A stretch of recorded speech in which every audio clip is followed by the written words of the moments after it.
శనివారం అర్ధరాత్రి ఆకస్మిక తనిఖీలు నగరంలో కలియదిరిగిన కరీంనగర్ సిపి గౌస్ ఆలం. శనివారం అర్ధరాత్రి Karimnagar police commissioner Ghouse Alam IPS ఆకస్మికంగా నగరంలో పర్యటించి శాంతి భద్రతల పరిస్థితిని స్వయంగా పర్యవేక్షించారు. రాజీవ్ చౌక్, శనివారం మార్కెట్, తెలంగాణ చౌక్ తో పాటు బైపాస్ రోడ్డులోని దాబా ప్రాంతాలను సిపి సందర్శించారు. ఆయా ప్రాంతాల్లోని నైట్ పెట్రోలింగ్ ఎలా కొనసాగుతుంది, సిబ్బంది విధుల్లో అప్రమత్తంగా ఉన్నారా లేదా అనే అంశాలను పరిశీలించారు. నిర్దేశిత సమయం ముగిసిన అనంతరం కూడా కొనసాగుతున్న హోటళ్లు, డాబాలు, టీ షాపులు, పాన్ షాపుల యజమానులతో సిపి స్వయంగా మాట్లాడి సమయపాలన పాటించాలి అని హెచ్చరించారు.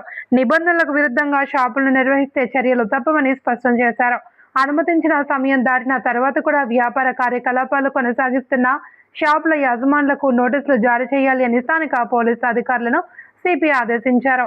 నగరంలో శాంతి భద్రతల పరిరక్షణ, ప్రజలకు భద్రతా భావన కల్పించడమే లక్ష్యంగా నైట్ పెట్రోలింగ్ ను మరింత పటిష్టం చేయాలి అని సిపి అధికారులను ఆదేశించారు. అనుమానాస్పద వ్యక్తులు, వాహనాలపై నిఘా పెంచడంతో పాటు సమస్యాత్మక ప్రాంతాల్లో పోలీసుల నిరంతర గస్తీ ఉండేలా చర్యలు తీసుకోవాలి అని సూచించారు. ప్రజల భద్రత విషయంలో ఎలాంటి రాజీ లేకుండా పోలీసులు నిరంతరం అప్రమత్తంగా ఉంటారని సిపి గౌస్ ఆలం తెలిపారు.